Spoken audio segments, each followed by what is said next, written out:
alegria estarmos aqui neste culto abençoado, onde a presença de Deus já se faz presente, nos louvores, nesses jograis aqui maravilhosos.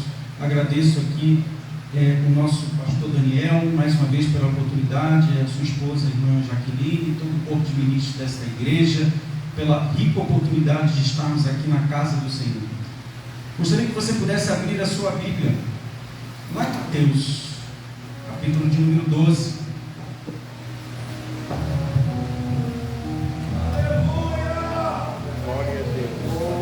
Glória a Deus, aleluia. Mateus capítulo de número 12. O Espírito de Deus, aleluia. Santo, santo, santo é o teu nome.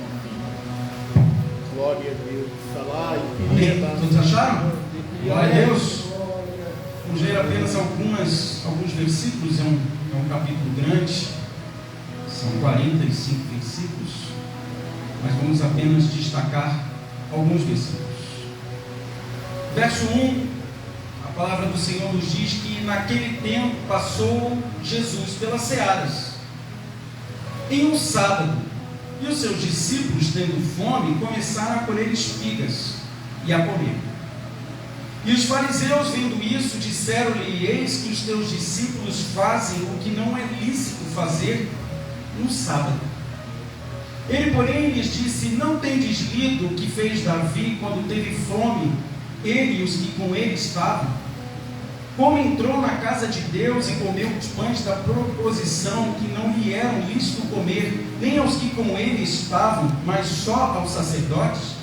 Ou não tendes lido na lei que aos sábados os sacerdotes no templo violam o sábado e ficam sem culpa? Pois eu vos digo que está aqui quem é maior do que o templo. No verso 9 diz: e partindo dali chegou à sinagoga deles. E estava ali um homem que tinha uma das mãos mirradas. E eles, para acusarem Jesus, o interrogaram, dizendo: é lícito curar no sábado?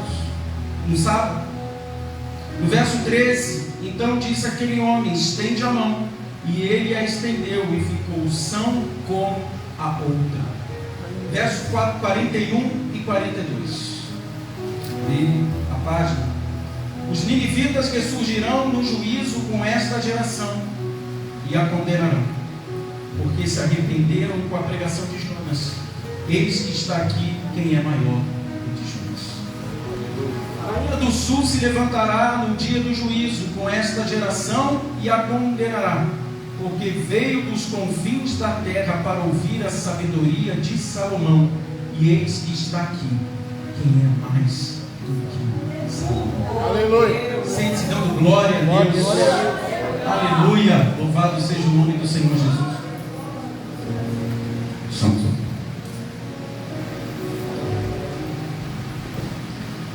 Jesus é maior do que o templo. Ele é o Senhor do sábado. Ele é maior que Jonas. Ele é maior que Salomão. Jesus é maior do que o templo. Ele é o Senhor do sábado. Ele é maior do que Jonas. Ele é maior do que Salomão. Como o mundo precisa saber. Linda mensagem. E ao final dela você compreenderá porque vale a pena servir a Jesus. Porque vale a pena ter Ele no centro das nossas vidas, guiando os nossos passos, guiando os nossos destinos. Como foi cantado aqui o hino do mar, de confiar, de descansar. Um hino lindo aí que a juventude cantou das muralhas, não é isso? Uma letra bonita que foi cantada aqui. Nós servimos a um Deus maravilhoso, um Deus incrível, um Deus que faz proezas, um Deus que agiu no passado, que age no presente e age também no futuro. É interessante que este capítulo, o capítulo de número 12, ele começa, Jesus ele cura um homem no tanque de Betesda. E os discípulos estavam ali andando, colhendo espigas, e eles foram confrontados pelos fariseus. E quando a gente fala de espigas, eu lembro daquela história que as espigas caíam ali do campo de Boaz e permitia abençoar a vida de Ruth. Ruth ia lá, pegava as espigas que eram deixadas pelo seu senhor e alimentava. Ela levava essas espigas para a sua sogra. E Jesus, ele é o dono também do campo. Ele também é o dono da terra. O Salmos 24:1 diz que do Senhor é a terra e a sua plenitude, o mundo e o que nele habita. 1 Coríntios 10:26 vai dizer: porque a terra é do Senhor e toda a sua plenitude. O que Jesus estava querendo mostrar para aqueles homens ou para aqueles fariseus é que o fato daqueles discípulos estarem colhendo as espigas não era para motivo de crítica, não era para motivo de apontamento de dedo, para dizer que eles estavam descumprindo algum mandamento, algum prescrito da lei, mas era para reafirmar que Jesus, ele tem todo o poder e tem o controle de todas as coisas.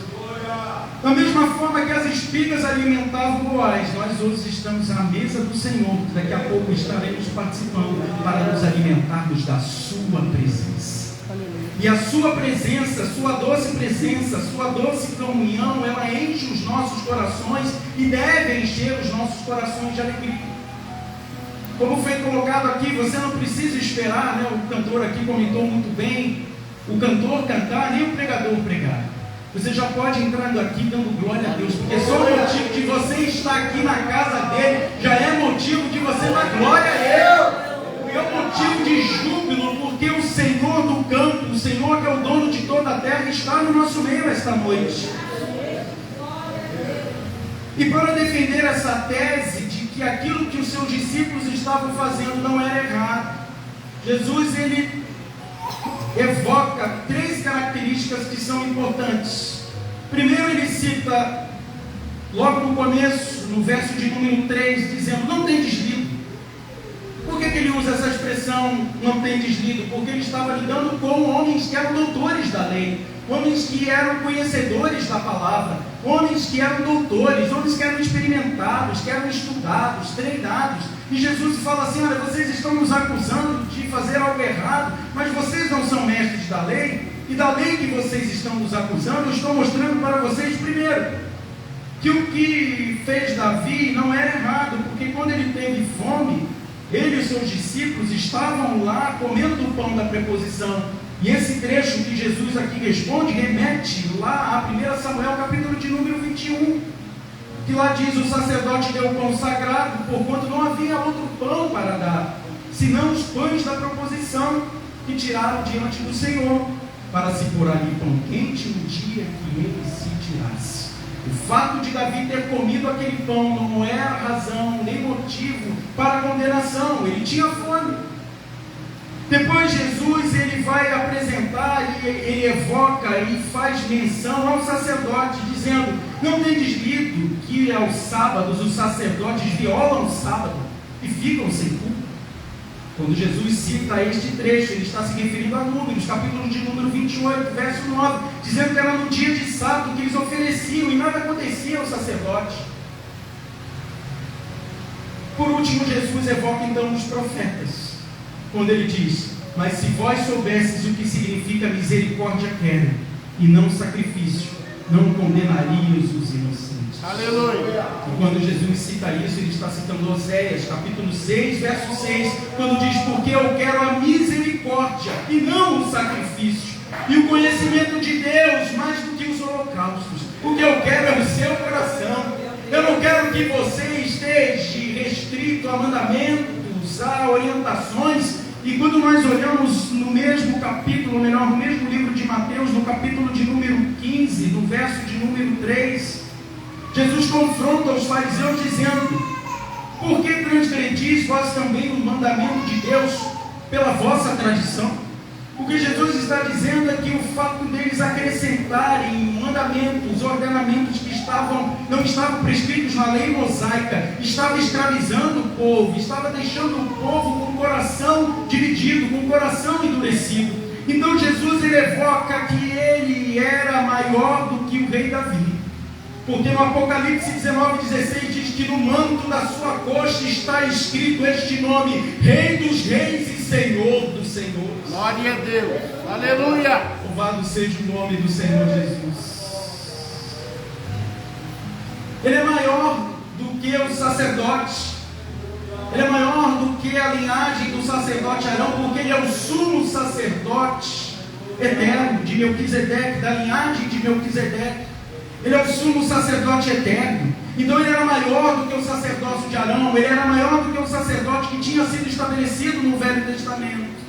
E por fim ele diz: eu sou maior do que o profeta, porque quando ele diz isso, ele se remete a Deuteronômio, capítulo de número 18, quando Deus se revela a Moisés dizendo: um dia virá alguém, o grande profeta, aquele que trará paz, que trará libertação, que trará um renovo para o meu povo.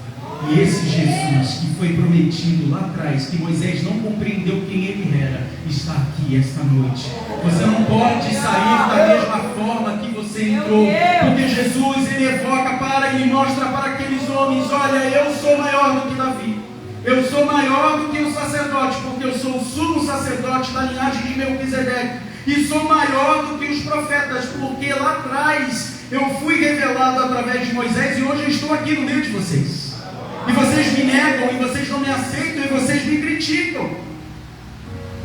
E é interessante que Jesus então ele cumpre nesta pequena passagem um ofício que era para ter sido realizado por Israel. Ele é rei, ele é sacerdote e ele é profeta. E esses três quesitos eram para terem sido executados pelo povo lá em Êxodo capítulo 19, mas o povo de Israel ele fracassa no seu plano. Fracassa na execução deste planejamento de Deus por conta dos seus pecados, por conta do endurecimento do seu coração. Mas Jesus está falando: eles fracassaram, mas eu permaneço eterno, vivo, verdadeiro, e as promessas elas não falharam, elas continuam valendo. Aquilo que o povo de Israel não pôde cumprir por conta dos seus pecados, eu estou cumprindo agora na presença de vocês. Vocês duvidam de mim, mas eu sou maior do que Davi, eu sou maior do que o sacerdote Arão, e eu sou maior do que todos os profetas, porque os profetas testemunharam de mim, os profetas falaram de mim, eles levantaram a voz para dizer que eu sou, que eu estou aqui presente no vosso meio, e vocês endurecem o coração pela minha presença. Mas Jesus então fala do tempo. E por que Jesus então é maior do que o tempo? Os fariseus eles conheciam o templo, e aquele templo que eles viviam, que eles estavam presenciando,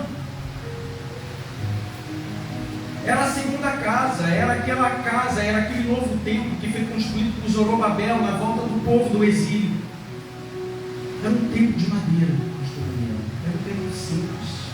Mas a Bíblia diz que a glória da segunda casa ia ser maior do que a glória. Que a glória dele se manifestaria naquele lugar.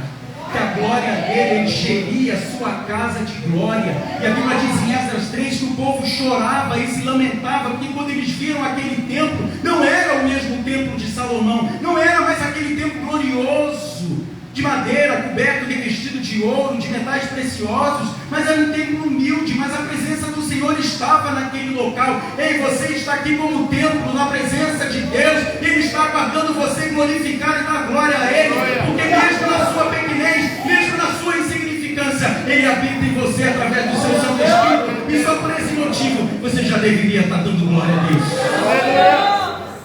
Aleluia!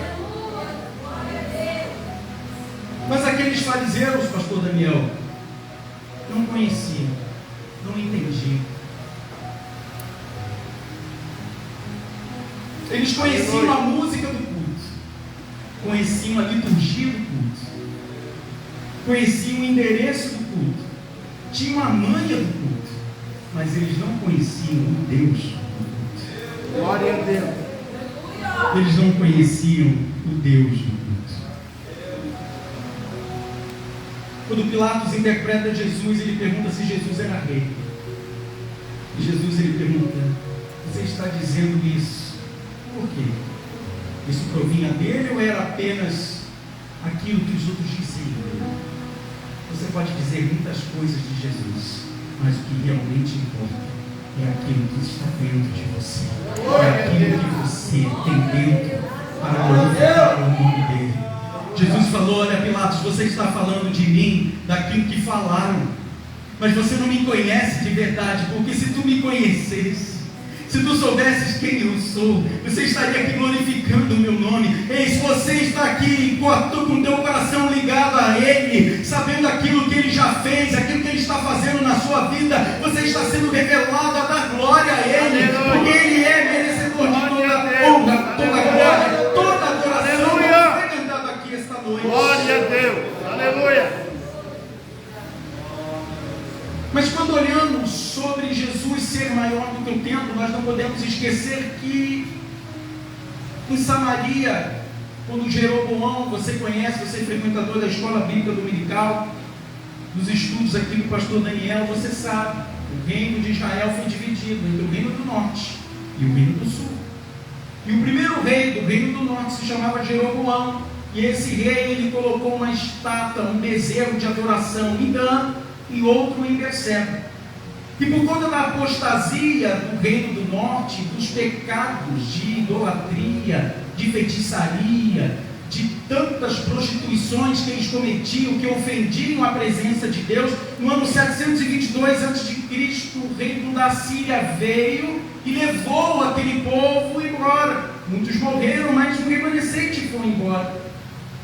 E aí, para que aquela região não ficasse desabitada, pastor Daniel, o rei da Síria mandou povos pagãos para habitarem naquele lugar. Eram 5 povos: Amate, Rafa, Babel, Cuta e Sefarvaim. Esses povos se instalaram lá. Mas quando eles se instalaram, eles não compreendiam a lei daquela terra, e eles começaram a ser atacados por leões, por feras que avançaram. Então eles voltaram ao rei e falaram: olha, a terra que tu nos deste para habitar é perigosa para viver. Aqui tem leões, aqui tem feras, aqui tem animais que a gente não consegue viver. Manda então alguém nos ensinar qual é a lei do Deus dessa terra, para que nós possamos adorar Ele da melhor forma possível. Só que quando o rei da Síria manda um sacerdote para lá, ele não era da linhagem de Levi, era um obreiro pirata, era um obreiro falso, era um obreiro que chegou lá, pastor Daniel, só para ensinar a manha do culto, para dizer: olha, quando o pastor falar alguma coisa, você dá glória a Deus, levanta a mão, catuca o teu irmão do teu lado e diz assim. Quando os leões vierem, você dá uma glória a Deus, que o leão sai correndo. Ele estava ensinando só técnicas de uma adoração que não era genuína, pastor. Era uma adoração falsa. Era uma adoração apenas para calar leões. Não era uma adoração genuína que glorificava o nome de Deus. E aquilo foi apenas superficial. Mas 800 anos depois, Jesus, ele volta e vai naquele lugar. E vai em Samaria. Não às 9 da manhã, nem às 3 da tarde. Ele vai ao meio-dia e encontra uma mulher. E aquela mulher, ela estava com seu coração seco e sedento da presença de Deus. Ela tinha 5 maridos, talvez um marido de cada uma dessas nações que eu falei para você. E ela queria saber como é que ela podia beber daquela água. E ela ficou: Senhor, como é que tu podes tirar algo daí se tu não tens ali o balde, tu não tens como tirar? Que água é essa que eu preciso beber? E ela estava interessada não na manha do culto, não de como fazer aquela adoração. Ela queria conhecer o Deus do culto. E Jesus, ele começa a se manifestar na presença daquela mulher e falou: mulher, a hora já chegou, onde os verdadeiros adoradores adorarão ao Pai em espírito e verdade. Não é mais em Jerusalém que importa, ou em Samaria. Mas aí ela pergunta: Senhor, aonde então é o culto? O culto é agora que você está fazendo. O culto é na sua casa. O culto é você lavando roupa. O culto é você no seu carro. O culto é onde Deus colocou você. Você pode adorar a Ele, porque você tem a liberdade de dar glória a Deus.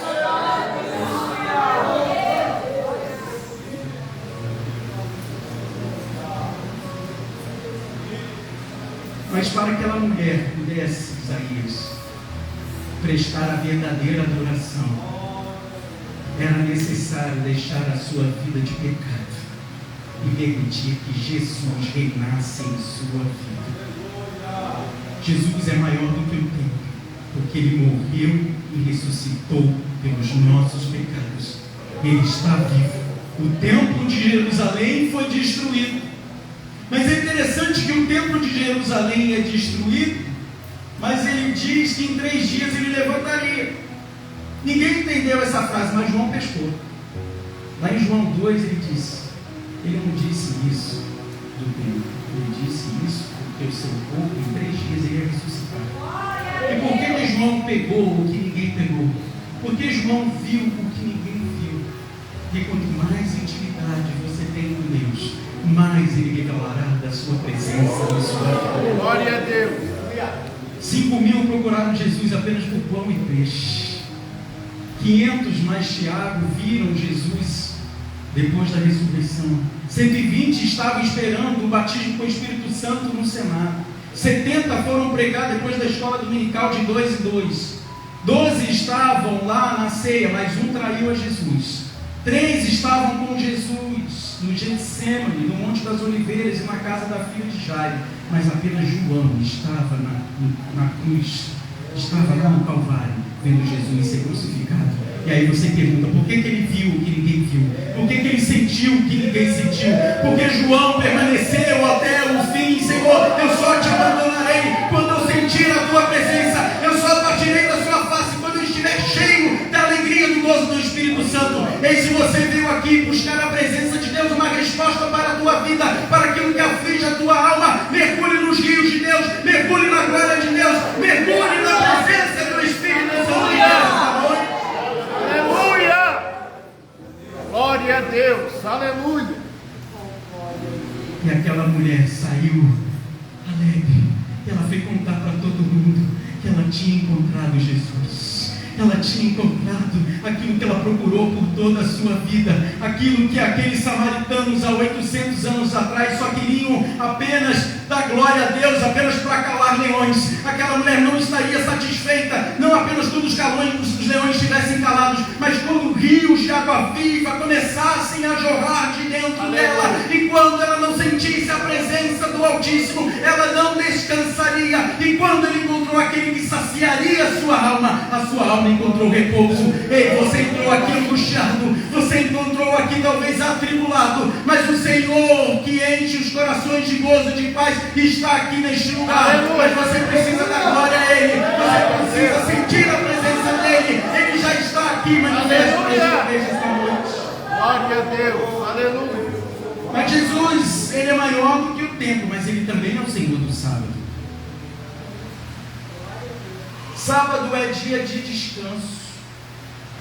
O nosso descanso não é aqui. Em Hebreus 4:8, a conquista de Canaã não era o repouso final. Hebreus 4:8 diz, porque se Josué lhes houvesse dado repouso, não falaria depois disso de um outro dia. Eles tinham entrado em Canaã, mas ali não era o ponto final, era apenas o começo, pastor. Eles tinham que conquistar a terra, ali não era o repouso.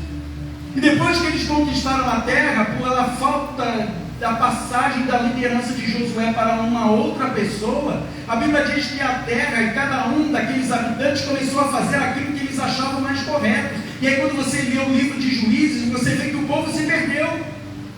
E precisava de um libertador, levantava Sansão, levantou Jefté, levantou Débora, levantou tantos outros, Baraque, levantou Gideão. Levantou homens e mulheres de Deus para resgatar e salvar o povo dos seus inimigos, mas isso eram paliativos. Por conta da desobediência do povo no deserto, Deus fala que a quem jurei na minha ira, por não entrarão no meu repouso.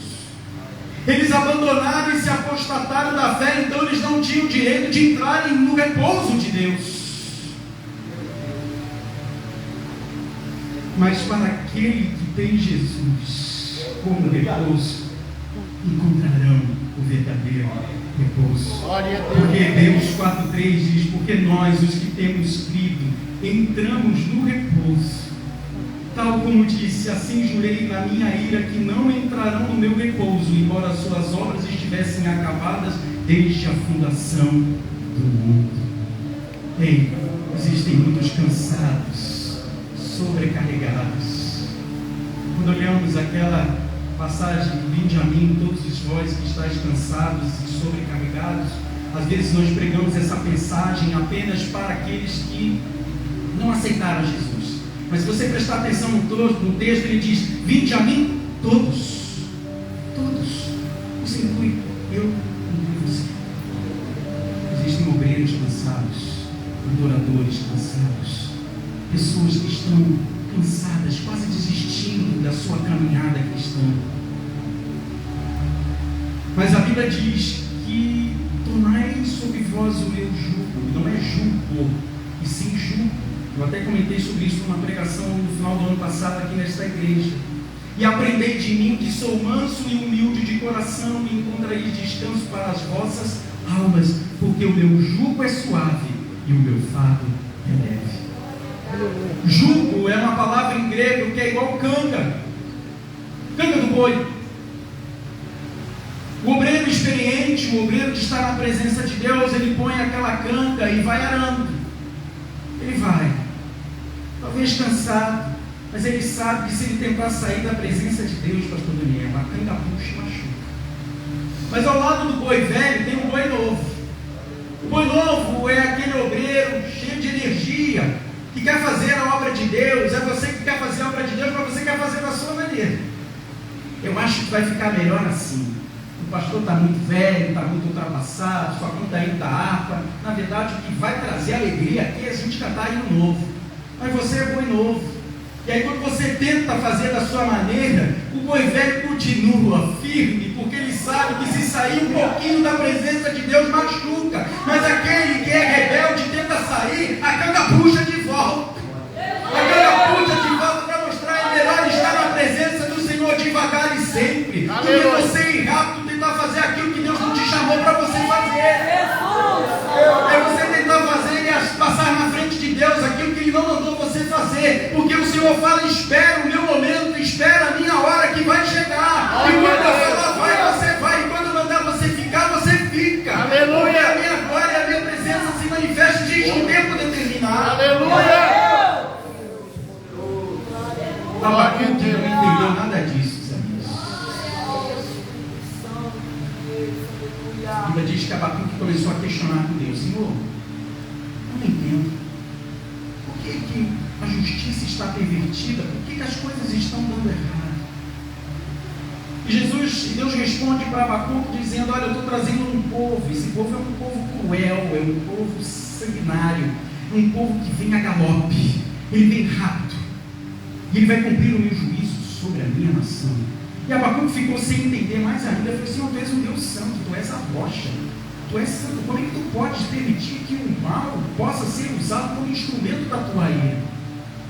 Abacuque não compreendeu, mas no capítulo 2 diz que ele sobe e fica na sentinela, esperando para ouvir aquilo que Deus ia falar com ele. E no momento da indecisão, no momento do impasse, é melhor você subir e esperar a voz do Altíssimo.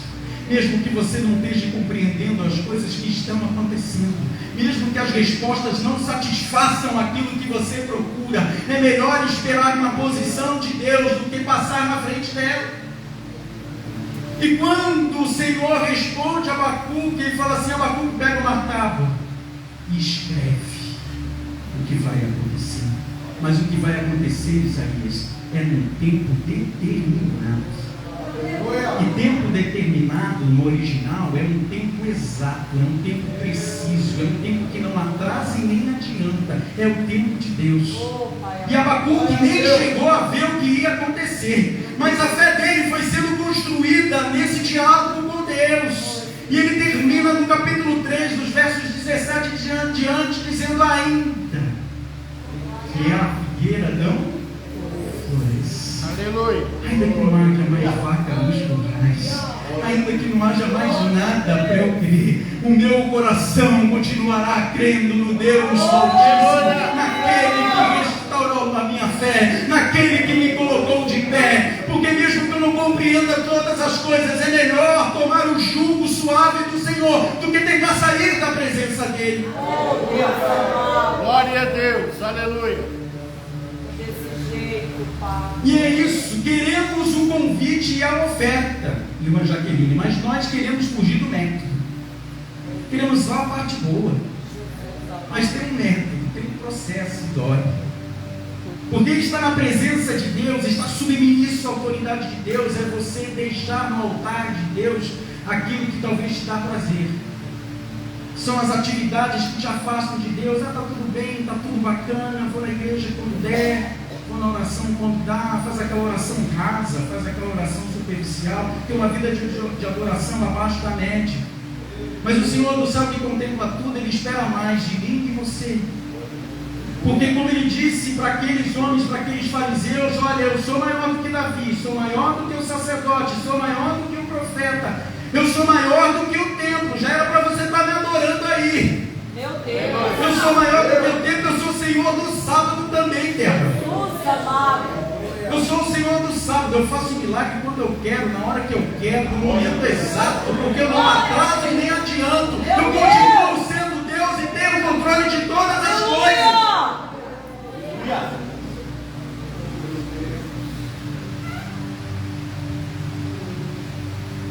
Você fica tentando sair desta canga que é este jugo. E Deus pergunta, e Jesus pergunta, até quando você vai ficar se machucando aí, rapaz? Até quando você vai ficar lutando contra ele? Até quando você vai resistir à autoridade a ele? Não, eu quero que seja assim. Abre mão. Abre mão que não vai ser do teu jeito, não. Não vai ser no dedo, não, pastor Daniel. Não vai ser no gogó, não vai ser na força física, não vai ser no talento, vai ser no momento dele, na hora dele, porque ele precisa trabalhar coisas em você que ainda não estão prontas. Aleluia. Como foi pregado ontem aqui, Jesus foi trabalhando na vida daquele cego. E ele continua trabalhando, porque a mensagem de ontem continua hoje, mas agora sobre um outro tema. Glória a Deus, aleluia. Mas Jesus então ele parte dali, porque como eu preguei ontem, enquanto é dia ele estava fazendo a obra dentro, e ele precisava fazer. Ele veio a esse mundo para isso. Ele precisava, ele curaria, ele transformaria, ele salvaria, ele ressuscitaria, curaria leprosos, cegos veriam, surdos ouviriam, ele traria paz, ele saciaria a fome e a sede das pessoas até chegar ao Calvário. E é por isso que ele entra. Se você prestou atenção, e partindo dali chega então a sinagoga. Quero que você preste atenção agora. E nessa sinagoga havia um homem. Se você leu a versão Almeida Revista Corrigida, vai dizer que é as mãos mirradas. Se você pegar talvez a NVI ou a NVT, ele vai dizer que a mão é atrofiada. Era uma deficiência física, que aquele homem ele não conseguia ter um movimento correto, um movimento exato da mão. Sua mão era encolhida. E é interessante que na sinagoga existiam regras. Homens defeituosos, Isaías, não podiam sentar na frente. Homens defeituosos tinham que sentar nas 3 últimas fileiras. E a sinagoga só tinha um culto, só tinha a realização daquele culto se tivessem 10 pessoas no mínimo. Mas Jesus disse, quando houvessem 2 ou 3 reunidos em meu nome, Jesus já estava ali para quebrar tudo. Ele estava ali para quebrar todos aqueles preceitos que aqueles homens estavam. E Jesus entra. E Jesus vai entrando. E eu tenho certeza que quando ele entrou, ele já foi vendo, ele já viu aquele homem. E é interessante que além daquele homem ter que sentar nas 3 últimas poltronas, tinha um outro detalhe. O deficiente, ele não podia ficar de pé, nem levantar.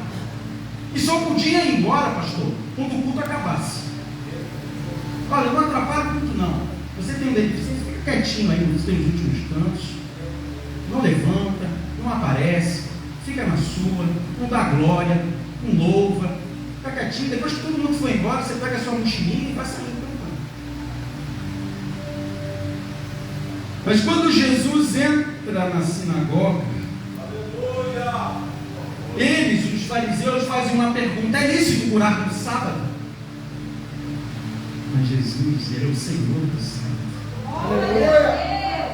E ele diz que aquele homem estende estende a mão. E quando ele estende a mão, a sua mão fica sã, igual a outra. Jesus do milagre, ele está aqui. Glória a Deus. Aleluia. Ele não mudou, ele está da mesma forma que ele entrou na sinagoga, ele está aqui desde o início desse culto. Ele já veio com você através do Espírito Santo de Deus. Se você entrou aqui para receber, você está sentindo o seu coração arder no seu coração, porque ele está testemunhando esta palavra no seu coração, de que ele não mudou, e que só a nossa incredulidade que afastou o milagre, que afastou o agir de Deus, que afastou a presença dele das nossas vidas. Meu Deus! Mateus, no capítulo 12, não fala, mas se você olhar em Marcos 3, tem um detalhe, que não tem Mateus aí. Marcos 3,3, ele diz: e disse ao homem que tinha a mão mirrada, levanta-te. Glória a Deus. Levante-te. Mas eu acabei de dizer que não podia levantar, mas o eu sou estava entrando. E quando ele entra, a autoridade dele se manifesta. Eu fiquei imaginando, eu tento aqui mostrar na minha mente os fariseus assim horrorizados. Quem é este homem que mandou aquele homem se levantar? E Jesus fala: levanta. Jesus fala algo mais. Ele diz: vem para o meio. Vem para o meio. Só quem podia ficar no meio da sinagoga era o rabino. O rabino. E quando o rabino ele ficava, ele dizia segundo Gamaliel, que era um rabino. Segundo disse Reilel, que era um outro rabino. Segundo Moisés. Mas Jesus ele toma uma posição que é dele. Aleluia. E Jesus ele está sempre no meio. Ele está sempre no meio. Ele está sempre no meio. Ele está sempre no meio das nossas vidas. E às vezes nós nos afastamos, mas ele está te chamando esta noite para vir ao meio, porque ele está no meio e vai operar o milagre no meio. Aleluia. Mas Lucas 6, Débora, ele conta um outro detalhe que não tem em Marcos 3. Eu gosto de um detalhe, porque no detalhe que tem uma percepção do texto que você precisa estar atento. Ele diz o seguinte: mas ele bem conhecia os seus pensamentos.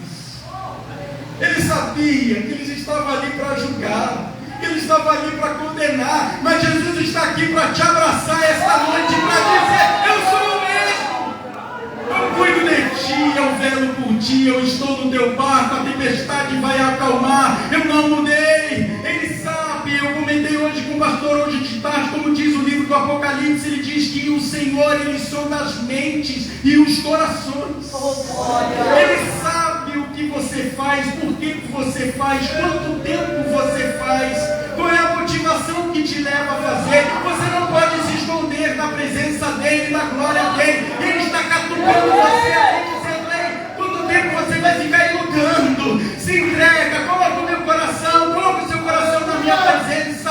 Você precisa de uma transformação, você precisa do agir de Deus na sua vida. Aleluia. Mas Lucas 6, eu falo dos detalhes. Ele disse ao homem que tinha a mão mirrada: levanta, fica em pé no meio. E aí ele diz que ele levantou-se e ficou de pé. Ele continuou de pé. E quem te chamou foi ele. Quem te trouxe do pecado foi ele. Ele te colocou de pé e está permitindo que você fique de pé. Sabe por que você não caiu ainda? Porque ele te chamou e está tratando das tuas feridas. Senhor, eu quero desistir de tudo. Você não vai desistir não, porque eu te chamei lá no último banco da sinagoga. Mas eu tenho a mão mirrada, mas a sua mão mirrada vai ser para a minha glória. Quando eu te curar, as pessoas vão ver que eu continuo sendo o mesmo. Eu continuo agindo na vida daqueles que esperam e adoram o Senhor em espírito e verdade. Aleluia. Glória a Deus. Aleluia. Jesus disse: levanta e vem para o centro. Estar no canto com Jesus é bom, mas estar no centro com Ele é melhor. Aleluia. Ele estava lá no canto, talvez quietinho. Talvez você esteja achando que é bom, mas está bom aqui no meu cantinho. gente, ninguém vai me ver, eu vou ficar aqui porque eu não quero dar saudação, não quero que o pastor me veja, não quero mais cantar, minha voz está desafinada, eu vou ficar ali no meu canto. Mas lá no canto, Jesus ele está indo ali onde você está. Aleluia. Talvez o último das fileiras, você que está aqui na frente, tentando se esconder da presença de Deus, mas Ele está ao teu encontro e está atacando você.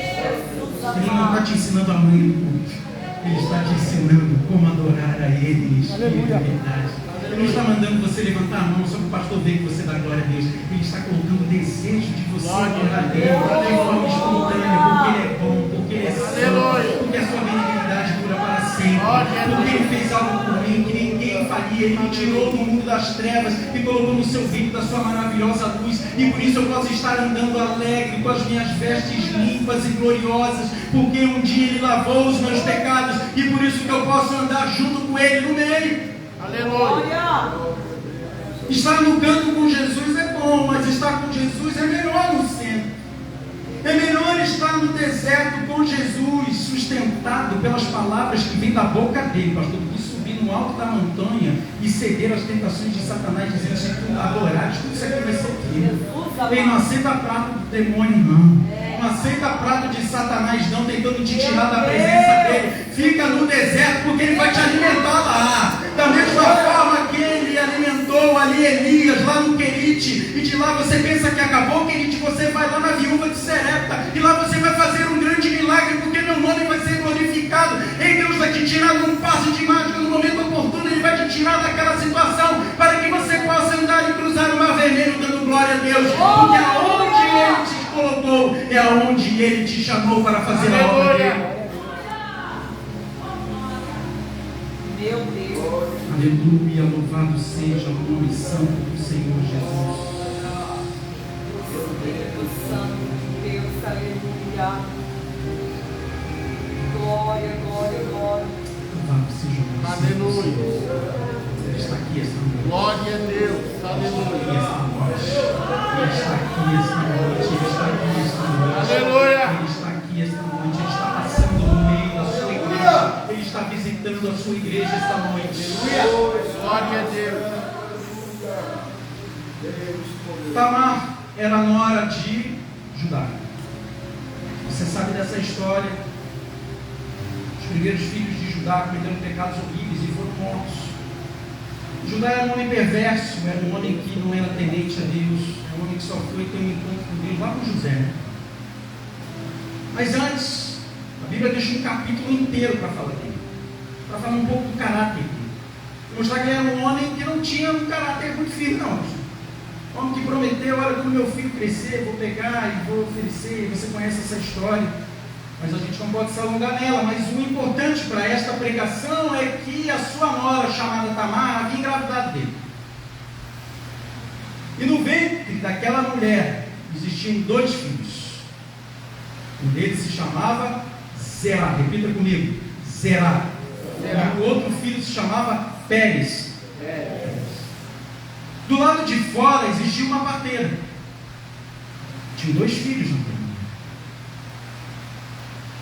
E lá dentro, na hora do parto, acontece algo estranho naquele parto, pastor. Algo que não era muito comum. A ordem natural que Deus criou, Ele permitia que uma criança, quando nascesse, a primeira coisa que aparece é a cabeça da criança. Essa é a ordem natural. Nós não podemos mudar a ordem natural de Deus. Claro que existem partos que são complicados, que o nascimento nasce de outra forma, mas a gente está falando lá do Velho Testamento. Era um caminho natural. Mas quando nós percebemos, o primeiro que sai, que aponta para fora da barriga de Tamar, era Zerá. Zerá significa o sol que nasce, ou o sol que abrilhanta, ou aquele que vem com fulgor. Só que ele põe a mão para fora. E quando ele põe a mão lá fora, a parteira, para ter certeza que aquele era o primogênito, pega um laço vermelho e amarra na mão o dedinho daquele menino. Mas só que Deus não tinha compromisso com Zerá. Ele tinha um compromisso com Pérez. Mas só que Pérez, que significa aquele que vem avançando, que vem devagar, que vem alcançando, estava quietinho no ventre da sua mãe.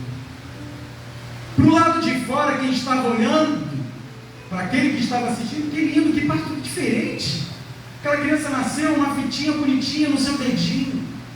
Muitas das vezes as pessoas dizem assim: olha, canta bem, põe a fita. Prega bem, põe a fita. Ele ora bem, põe a fita dele. Ele é um bom ofertante, põe a fita. Ele é uma boa pessoa, põe a fita. Mas Jesus, ele não está interessado na fita. Ele não está interessado naquilo que as pessoas veem de você. Ele está interessado na motivação que faz você adorar Ele. Mas as pessoas julgam as pessoas pelas suas aparências ou pelas suas virtudes. Mas aquele que estava quietinho, que estava lá, que ninguém dava valor, que não estava aparecendo, e a Bíblia diz que aquele neném, ele coloca a mão para dentro. E quem sai? Quem sai? Eita Deus, É glória. aquele que ia, permitia, a linhagem conhecia. Não era aquele que as pessoas estavam apostando. Todo mundo estava apostando naquele que brilha, ele é bonito, ele canta bem, ele fala bem. Mas Jesus, ele conhece os corações, não era Será, era Pérez. Jesus, ele faz assim. Fez um rebuliço. E esse rebuliço que ele está fazendo na tua vida tem um propósito. Esse rebuliço que você não está entendendo tem um propósito. É melhor estar quietinho lá no útero, esperando Deus chamar, do que você vir para fora e botar a mão e dizer: eu estou aqui, eu quero ser visto. Põe a mão de volta. Você precisa aprender a começar lá nisso. E depois você vai sair para me adorar. Mas você não está pronto ainda não. Pérez ninguém dava valor. Esse sou eu e sou você. O mundo não deu valor, mas Jesus, desde a sua eternidade, no ventre da sua mãe, ele já tinha um propósito na sua vida, e este propósito ele vai se cumprir, porque ele tem um chamado verdadeiro. É melhor estar na posição e esperar Deus chamar você para vir para fora, do que você tentar tomar essa iniciativa por conta própria.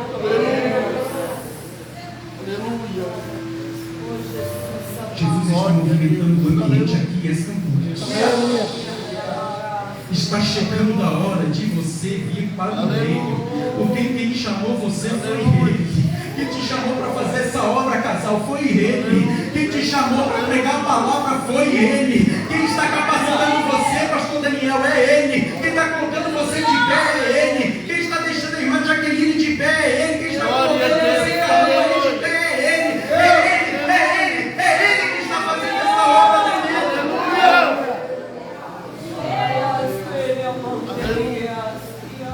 Aleluia. Aleluia. Ai, queria. Mas quem Deus escolheu para ser este Messias, não importa quem tem a fita, não importa quem Deus escolheu, não importa quem está brilhando, importa quem Deus escolheu, não importa quem está na vitrine, importa quem Ele escolheu, mas ninguém sabe quem eu sou, ninguém sabe de onde eu vim, é você mesmo que Ele está chamando, mas Senhor, eu não sei falar, eu não sei cantar, eu não sei orar, eu não sei fazer nada. Ele está mandando você vir para o meio. Aleluia. E quando você estiver no meio e você estiver cansado, você fala: Senhor, eu vou ficar de pé em nome de Jesus. Eu não vou voltar a sentar no terceiro banco. Jesus falou para aquele homem: você não vai morrer, porque eu vou te curar agora. E quando você curar, eles vão te aceitar, porque agora você vai estar igual aos outros, porque eu disse, eu tenho a palavra, eu tenho toda a autoridade, eu tenho todo o poder. Eu digo a hora de começar, eu digo a hora de terminar, eu digo a hora de abrir, eu tenho a hora de fechar, eu tenho a hora de você dar um grito, um brado de vitória, mas também tem hora de você se calar. Tem hora que a gente fala com Deus, Isaías, mas tem hora que a gente tem que ouvir Deus falar. Tem hora que eu tenho que louvar com a boca aberta bem alto, mas tem hora que a gente tem que cantar em silêncio. Tem hora que não sai uma palavra, pastor Daniel, só sai lágrima, mas é Deus atuando, é Deus agindo na sua vida. Ele está movendo essa. Aleluia. Aleluia. Louvado seja o nome santo do Senhor Jesus. Obrigado aí pelo som. Glória a Deus. Mas no Aleluia. verso 38, depois de tudo que Jesus fez, é engraçado que era sempre assim. Aqueles homens eram tão incrédulos, eram pessoas com um coração tão duro. E no final eles sempre tinham um questionamento, qual que não tinha, como a gente diz lá no Rio, né? Não tinha leque incrédulo. As coisas não se encaixavam, não tinham uma resposta direta. E eles perguntam, Senhor, no verso 38, e alguns dos escritos dos fariseus tomaram a palavra e disseram, mestre, quiséramos vir da tua parte algum sinal. Sinal? Que sinal? Eu acabei de fazer um milagre. Eu acabei de fazer algo extraordinário. Você me pede um sinal. Sinal é para menino. Deus ainda fala através da sua palavra. Ele fala através do joelho dobrado. Sinal é para menino, Gideão. Gideão não conhecia Deus, ele queria sinal toda hora, Isaías. Ele queria um novelo de lã seco, depois ele queria um novelo de lã molhado. Ele queria que Deus falasse assim, queria que Deus falasse assado. Ele não conhecia o Deus de Israel, ele não sabia com quem ele estava lidando. E Senhor, me dá sinal, me dá sinal, me dá sinal. E Deus, na sua misericórdia, foi dando sinal. Mas tem uma hora que você precisa tomar alimento sólido. O sinal ele é bom, ele te incentiva, mas tem uma hora que Jesus vai te largar no deserto para dizer, para esperar. Eu quero ver como meu filho, a minha filha vai se portar. Eu já alimentei, eu já dei assistência a ele. Agora ele precisa se alimentar da minha palavra, ele tem que se encher da minha presença, ele tem que se encher da minha glória, ele tem que ficar parando de pedir sinais e confirmações, ele já te colocou de pé. Aleluia. Já colocou aquele homem de pé. Ele já te levantou de pé. Ele já te tirou do banco e colocou de pé. Você estava prostrado, ele te lavou e te colocou de pé. Você era um esquecido, ele te colocou de pé. Você já não louvava a Deus há muito tempo, ele te colocou de pé novamente. Ele pegava a palavra lá atrás e você estava calado. Ele colocou uma nova palavra na sua boca. Ele te colocou de pé. Ele colocou uma palavra para você falar para o seu vizinho. E ele encheu teu coração de júbilo, de glória a Deus. E você falou a ele. Ele te colocou de pé na presença. Oh, eterno, aleluia. Seja o nome do Senhor Jesus. Aleluia. Jesus, ele não teve clemência que nós. Quando eles vieram com essa do sinal, no verso 38, ele diz que os ninivitas iam aparecer no dia do juízo, dizendo, porque se arrependeram com a pregação de Jonas. E agora, ele é maior do que o tempo. Ele é o Senhor do sábado. E ele é maior do que Jonas. Jonas pregou sem querer pregar. Jonas foi para mim a pior pregação da história. Você lá, o livro de Jonas, não tem uma palavra de amor, não tem misericórdia, não tem nada. A única coisa que Jonas falou, olha, se vocês não se converterem, vai morrer todo mundo. Essa era a pregação de Jonas. Nem ir lá em Nínive ele queria ir. Ele foi para Tarsis, ele fugiu para o outro lado do mundo. Deus falou, eu tenho um chamado. Você não vai fugir da minha presença. Você vai voltar da onde você veio. Vai entrar na boca de um peixe grande. Vou vomitar você na terra. E você vai fazer a obra que eu chamei para você fazer. E não adianta você fugir da presença de Deus. Não adianta você arrumar desculpas para não fazer. Não adianta você colocar empecilhos para fazer. E Jonas, ele foi descendo um abismo atrás de outro, atrás de outro, atrás de outro. Ele foi pregando. Pregou com má vontade, pregou sem amor. Mas o que Jesus está dizendo é que Jonas, ele pregou para uma cidade. E aquela cidade, diz a palavra, que ele se converteu. Mas Jesus, ele não veio pregar para uma cidade. Ele veio para a vida da humanidade. Glória a E é Deus. por isso que ele disse que o sinal dele ele é maior do que Jonas. Porque Jonas era limitado. Jonas não tinha a visão plena. Jonas, ele não estava integrado no mesmo propósito de Deus. Mas Jesus, ele veio ao mundo e disse, eu não vim aqui trazer uma palavra específica para um e para outro. Eu vim pregar para todo mundo. Aleluia. E esse Jesus hoje está aqui. Só não sente a presença dele se você não quer. Jonas pregou para 120 mil lá que aceitaram. Mas ele, o Espírito Santo de Deus está aqui. Ele está batendo na porta do seu coração, só esperando de você uma reação. Filho e filha de Deus, ele está esperando de você apenas que você abra a tua boca para dar glória. glória a Ele, para reconhecer que Ele fez em sua vida. Porque esse Jesus um dia Ele veio ao mundo dar a sua vida por todos. E nós estamos aqui pela sua graça e pela sua misericórdia. Glória a Deus, aleluia. Santo Deus, maravilha, aleluia. Oh, Espírito Santo do Senhor, aleluia. Aleluia, Louvado seja o nome santo do aleluia, Senhor. aleluia. Jesus é maior do que o tempo. Jesus é o Senhor do sábado. Ele é maior do que Glória a Judas. Deus. E Ele é maior do que Salomão. Aleluia, O texto termina aleluia. dizendo que a rainha do sul se levantará no dia do juízo. Glória a Deus, aleluia. E com esta geração a condenarão. Porque veio dos confins da terra para ouvir a sabedoria de Salomão. Glória a Deus, aleluia. A rainha de Sabá veio de um lugar que hoje é conhecido como Iêmen. E diz os estudiosos, para que ela saísse da onde ela morava até Salomão, foram mais de 70 dias de travessia. E aquela mulher, ela levou ouro, ela levou materiais ricos na sua bagagem, camelos lotados de bens, de posses.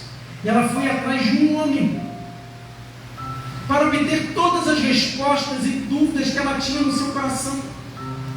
E ela chega diante de Salomão e não houve nenhuma dúvida, não houve nenhuma pergunta ou questionamento que ela não obtivesse resposta desse diálogo que teve com Salomão. Mas Jesus, Ele veio ao mundo, ofereceu a sua vida, e as pessoas o desprezaram. Ele está esperando que você, não há o que falta ainda a Ele responder aquilo que você perguntou. O que falta ainda aqui da sua vontade, da sua realização, do seu agir, que ainda Ele não tem alcançado você? Que tipo de dúvida atribula o teu coração que Ele não possa responder? Que tipo de angústia está na sua alma que Ele não tem uma resposta? Aquela mulher, ela se levantará, e que é o dia do juízo. Estava falando com o pastor sobre escatologia, o arrebatamento, a grande tribulação, a segunda volta de Jesus. Vem o milênio, vem Gog e Magog, e vem o juízo do trono branco. Apocalipse 20 diz que a terra se afastará, o céu não existirá, os mortos virão na presença de Deus e vai abrir os livros na presença do Altíssimo, o livro da vida e o livro das obras. Aleluia. Mateus 7. Glória a Deus. Aleluia. Mateus 7. Aleluia. Muitos naquele dia: Senhor, nós não profetizamos em teu nome? Isso é poder. Em teu nome nós não expulsamos demônios? Poder. Em teu nome nós não fizemos muitas maravilhas? Poder. Mas essas pessoas não conheciam a presença de Deus, não queriam ser acalentados por Deus, não queriam ter comunhão com Deus, queriam o poder de Deus, queriam a manha do culto, queriam conhecer como sentir aquela alegria, aquele júbilo, mas não queriam ter compromisso com Deus. E Jesus, ele fala assim de uma maneira dura, dizendo: então lhes direi abertamente, nunca vos conheci. Apartai-vos de mim, vós que praticais a iniquidade. Mas que iniquidade, Zacarias? Eles profetizaram, eles expulsaram demônios, eles falaram em novas línguas, mas tudo aquilo era apenas uma capa, um belo coração. Jesus, que visitou as 7 igrejas da Ásia, está aqui. Ele tem o controle da sua igreja. Como foi falado ontem, muitos conhecem a palavra de Deus, mas esqueceram o primeiro amor. Muitos conhecem a dádiva, conhecem o poder de Deus, gostam de sentir a presença de Deus, mas o que Jesus está esperando é algo mais. Não basta apenas sentir, você tem que viver. Não basta apenas se alegrar, você tem que fazer com que eu habite em você todos os dias da sua vida. Você precisa ter um louvor sincero, uma adoração sincera. Você precisa conversar com Deus e deixar Deus falar com você. Você precisa fazer as obras de Deus, deixar o Senhor, o Espírito Santo de Deus guiar você pelas veredas que Ele quer que você ande, mesmo que isso seja contrário ao seu desejo. Isso é servir ao Senhor. E o que Jesus estava falando: olha, fariseus, vocês não conhecem nada sobre mim. Eu estou aqui dizendo que eu sou maior do que Davi, maior do que dos profetas, maior do que os sacerdotes, sou maior do que o templo, sou o Senhor do sábado, sou maior do que o sinal do profeta Jonas e sou maior do que Salomão. Mas vocês não continuam, vocês continuam não crendo. Vou terminar essa mensagem abrindo em Juízes, capítulo de número 13. A palavra de Deus nos fala, Juízes 13, ele nos fala de um homem chamado Manoá. A senhora era da tribo de Dan. A Bíblia diz que a sua mulher era estéril, não podia ter filhos. Mas o anjo de Deus se apresenta a essa mulher: eu sei que você não pode ter filhos, eu sei que você não pode gerar, mas de ti vai vir um homem que será nazireu, ele será separado, ele vai fazer a minha obra e vai começar a libertar o meu povo dos filisteus. Ele vai ser alguém diferente, ele tem um chamado grande dentro dele. E aquela mulher, ela fica atônita, porque o anjo do Senhor apresenta-se a ela. Ela vai até o seu marido, Manoá: olha, um homem que eu não sei quem ele é, eu não sei de onde ele veio, nem para onde ele vai, mas eu sei que ele me fez uma promessa, pastor. Eu queria que você ouvisse, meu marido. E Manoá começa a orar ao Senhor. A Bíblia diz que ele ora ao Senhor e fala: Senhor, eu preciso também ouvir essa promessa. A promessa é maravilhosa, não pode só ficar para minha esposa, eu também quero saber. A Bíblia diz que ele ora, mas o anjo aparece de novo para a mulher dele, não aparece para Manoá. E ela vai até o seu marido: Manoá, o anjo voltou. E aquele homem, ele se apresenta e fala: Senhor, o anjo, como que eu faço para criar o meu filho? E ele fala assim: então Manoá seguiu a sua mulher, veio até o homem e disse: és tu aquele homem que falaste a sua mulher? O anjo disse para ele: eu sou. Eu sou. Eu sou. Eu sou, não é apenas dizer que eu sou. Quando Deus se manifesta a Moisés, Moisés disse: Senhor, o que eles vão falar? Eles não vão acreditar em mim. Apenas diga que eu sou. Glória a Deus. Deus se revelou para Moisés, Deus se revelou para Manoá. Manoá não era ninguém importante, Manoá não era profeta, Manoá ninguém dava valor para ele, mas Jesus se manifestou para ele, irmã Jaqueline, para dizer: eu sou. Eu sou, eu sou, o mesmo eu sou está aqui esta noite. Ele se revela para os grandes, mas se revela para o pequeno. Ele se revela para os poderosos, mas se revela para o humilde. Se revela para aqueles que buscam muito, mas também se revela para aqueles que não acreditam mais. Porque ele insiste todo dia para trazer você no meio da presença dele. Porque ele diz: o eu sou, estou falando. Aleluia. Eu preguei ontem no capítulo 9 de João, mas no capítulo 8, quando Jesus disse que eu sou, os judeus pegaram pedras para matar Jesus, porque quando ele disse isso, Jesus se igualou a Deus. Isso era blasfêmia para os judeus. Mas o eu sou, que é o mesmo ontem, hoje, eternamente, está aqui esta noite para operar maravilhas no meio da sua igreja. Aleluia. Não há pergunta como ele criaria um menino.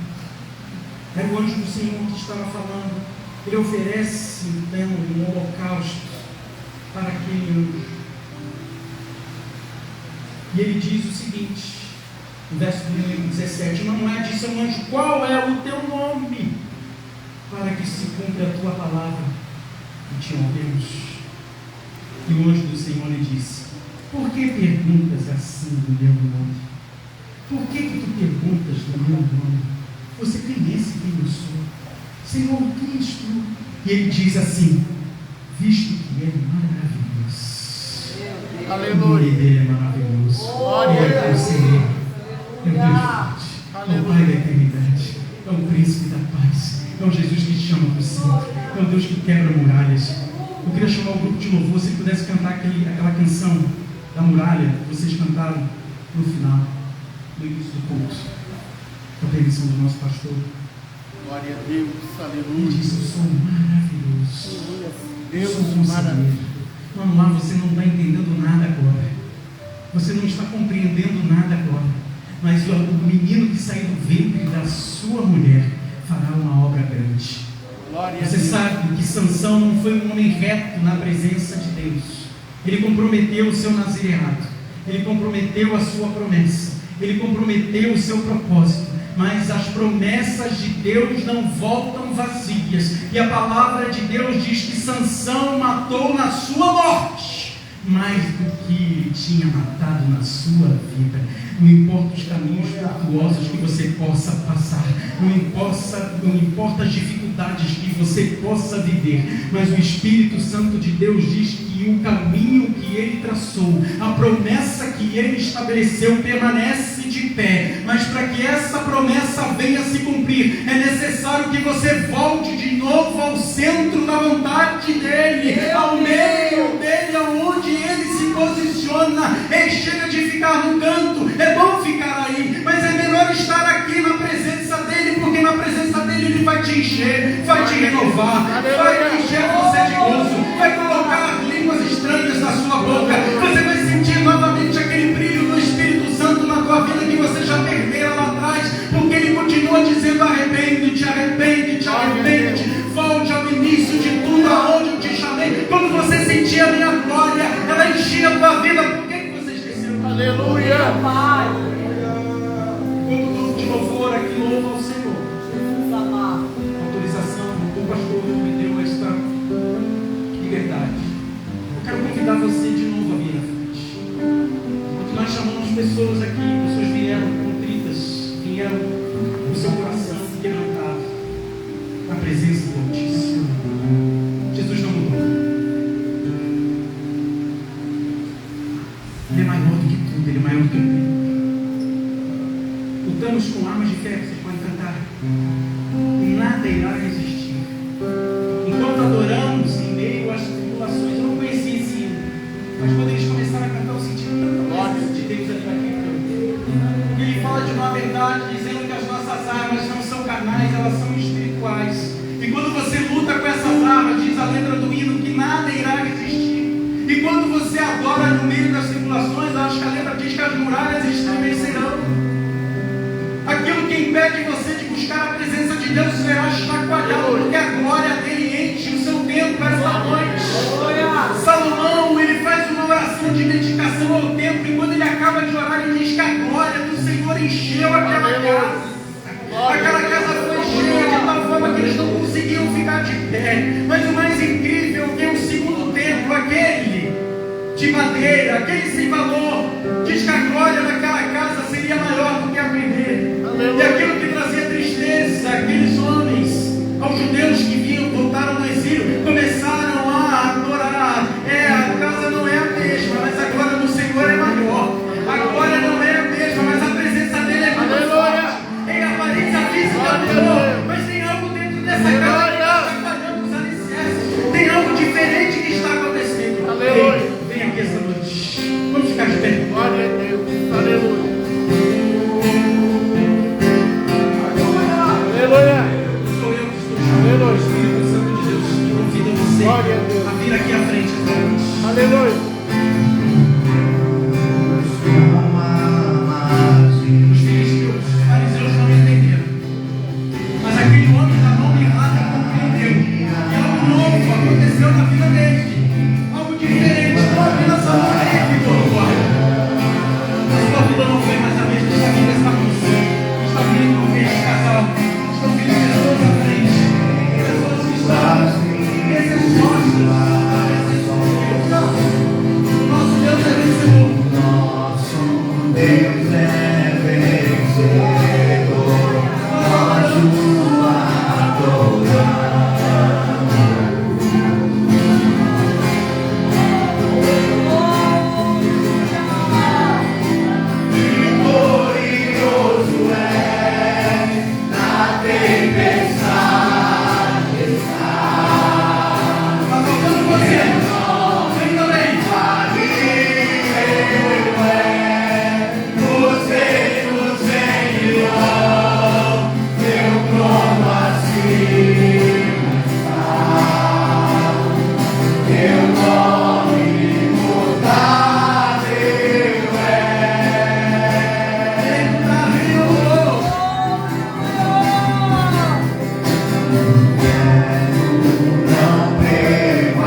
agora é o momento de você dobrar as suas frontes.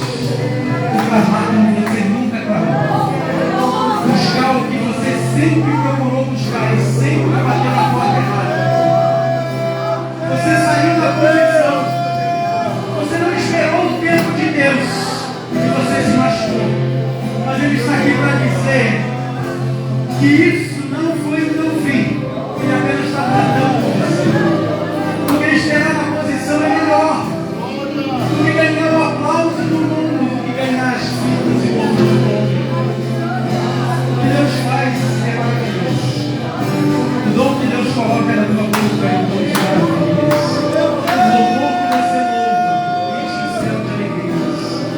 A sua simples oração, ela vai ao céu. A Bíblia diz que Daniel, quando ele orava, ele diz que enquanto ele orava, as orações dele já tinham sido recebidas e já estava vindo a resposta. Daniel esperou. O que você não pode esperar? Não passe na frente de Deus. Não passe na frente do templo de Deus. Não passe na frente daquilo que o Senhor tem preparado, porque é lindo, é maravilhoso. Mas se você colocar a mão na frente e aparecer com a mão, os homens vão te glorificar. Mas Jesus vai dizer, ainda não é hora, volta lá, tira a fita, eu vou te quebrar, eu vou te quebrantar para você aprender a estar na minha presença da maneira que eu quero que você esteja. Não é a glória humana, não é a glória daquilo que as pessoas podem falar de você, mas aquilo que Deus pensa a seu respeito. E o que Ele pensa a seu respeito é algo grandioso, é isso que importa. Não importa quem vê, não importa aquilo que você faz, você não pode estar em outdoor nenhum, você não pode ter fama, ninguém te conhece, talvez nunca ninguém te chame para pregar. Mas Jesus te chamou para uma grande obra. Que obra é essa, Senhor? Ele está falando com você aqui agora. Ele está falando ao teu coração. Ele está te dando a certeza de que a obra que Ele colocou na sua mão é uma obra grande, Deus. É uma obra maravilhosa. Ele colocou na tua mão, é o poder para você fazer. Ele colocou algo tremendo na mão dessa juventude, dessas meninas, o que elas fazem aqui no Orelhão. Talvez elas possam pensar, mas quem é que está vendo? Ninguém está prestando atenção, você é que pensa. Eu estou cantando, ninguém dá glória, eu estou falando, ninguém dá verdade, não importa. Jesus está vendo a motivação do teu coração. Ele sonda os teus corações todos os dias, quando você acorda, quando você está de pé, quando você vai dormir. Ele sabe as coisas erradas que você fez. Ele sabe que você precisa ser bom. Ele só quer que você fale com Ele, que você se entregue a Ele, que você seja sincero a Ele. Jesus, eu sou limitado. Eu quero fazer, mas eu sou um pecador. Senhor, eu estou fazendo pelas motivações erradas. Você me conhece hoje, você me conhece lindo, você me conhece infalível. Pela tempestade que não estás, mas me mostra o caminho, me mostra o caminho. Tira a presença de Deus, o Espírito Santo de Deus está aqui. Como está aquela. Se você abrir a tua boca, você vai sentir a presença de Deus. O Espírito Santo de Deus, ele não tem favoritos. Ele tem apenas, ele olha para corações sinceros. Para corações que abrem a Ele em seu coração com sinceridade. Não coloque lacras, como vemos aqui, máscaras de plástico, bonecos de plástico. Tira a máscara. Tira a máscara. Joga no chão a máscara. Porque Deus está te dizendo que você está tudo errado. Relaxa, Senhor. Coloque o bálsamo, Jesus. Opera a maravilha no meu coração. Opera a maravilha no meu ser. Transforma o meu coração. Coloca um verdadeiro coração de adorador. Eu estou perdido. Eu estou confuso. Ele está falando apenas, venha para o meio. Mas, Senhor, eles não vão deixar eu vir. No último ano, se eu levantar, eles vão mandar secar. Ele mandou, você vira a frente, foi ele. Não foi o outro. E ele mandou a autoridade da palavra. Pedro disse, Senhor, eu fiquei aqui fechando a noite toda, não veio peixe nenhum. Mas por que não disseste que pela tua palavra eu vou lançar a rede? Quando lança a rede, as redes fazem ensinar. Mas no último capítulo de João, estamos terminando. Aquele Pedro que entrou sobre as águas, pegou a espada, cortou o rei do soldado mau, estava agora na praia. A Bíblia diz, provavelmente João, falei, o mestre está lá na praia. A Bíblia diz que Pedro tira a sua boca, vai nadando. E quando ele chega na praia, está Jesus. E Jesus está com uma fogueira acesa. Lá tinha um pão e tinha um peixe. Se você ler a Bíblia, sabe que quando ele estava no Sinédrio, tinha um fogo lá. Estava frio. Mas aquele fogo não aqueceu a alma de apenas refletiu dentro de Pedro a covardia. Porque Jesus tinha dito, olha, vocês me negarão, não ficarão em pé. Mas vocês podem me aguardar na Galileia. Eu vou estar lá. Pedro foi, talvez desanimado, talvez desiludido. Mas quando ele chega diante de Jesus, Jesus não o rejeita. Jesus pergunta, Pedro, tu me amas? Senhor, tu sabes que eu te amo. Ele pergunta, então ele fala, tu apacenta os meus rebanhos. Ele pergunta a segunda vez a Pedro, Pedro, tu me amas? Senhor, tu sabes que eu te amo. Apacenta as minhas ovelhas. E depois ele faz uma terceira e última pergunta, Pedro, tu me amas? Pedro ele não consegue dizer, Senhor, eu gosto de ti. Tu sabes de todas as coisas. Tu sabes de todas as coisas. Não adianta eu me ocultar de ti. Não adianta eu esconder as minhas verdadeiras motivações. Eu sou limitado. Mas Jesus mesmo assim acredita e fala, parceiro, os meus. Em Atos vemos um outro Pedro, um Pedro que pega com autoridade. Com 3.000, com 5.000 aceitando Jesus. É esse mesmo Jesus que quer operar na tua vida. Mas por que não opera? Por que não opera ano passado? Por causa da nossa incredulidade. A gente quer pagar para ver. Eu só vou acreditar se o irmão do lado fizer. Mas ele não está esperando o irmão do lado. Ele está esperando que você abra a boca e diga, Senhor, eu estou aqui. Coloco o meu coração diante de ti para aceitar a tua glória. Movemos as nossas cabeças. Aquela menina está sentindo a presença de Deus. Tem mais pessoas, aquela menina está sentindo a presença de Deus. O fogo de Deus vai pegar aqui. O Espírito Santo de Deus vai agir, está agindo no meio da sua igreja. Você precisa ser tratado, você precisa ser alcançado por este milagre. Você precisa deixar esse coração de pedra de lado e deixar que o Espírito de Deus voa você, queime você. Precisa começar do zero, cara.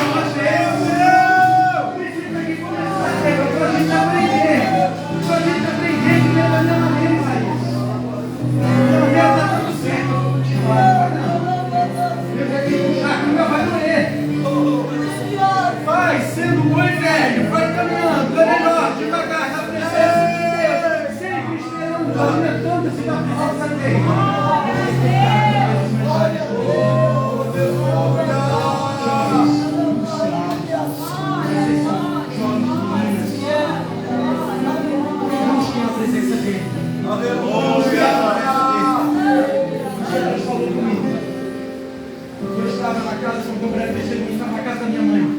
Peguei uma agenda que eu escrevi em 1994 de coisas que Deus falou para mim há 29 anos atrás. Quando eu li aquela agenda, eu comecei a chorar. E quando eu vi que Deus prometeu para mim e olhei para a minha vida, ele tinha falado comigo, só que eu não entendi. Eu só tinha 16 anos. Você pode ter mais. Você pode ter mais. 16 anos. Glória a Deus! Você será o instrumento da minha mão. Anote na tábua do teu coração aquilo que Deus está falando e está te prometendo hoje. Há 29 anos atrás, Deus falou coisas para mim que eram impossíveis de ter acontecido. Não dava. Meu lar era desestruturado. Minha família era uma bagunça. Mas Deus falou, um dia você vai pegar. Mas como você fala? Sou tímido.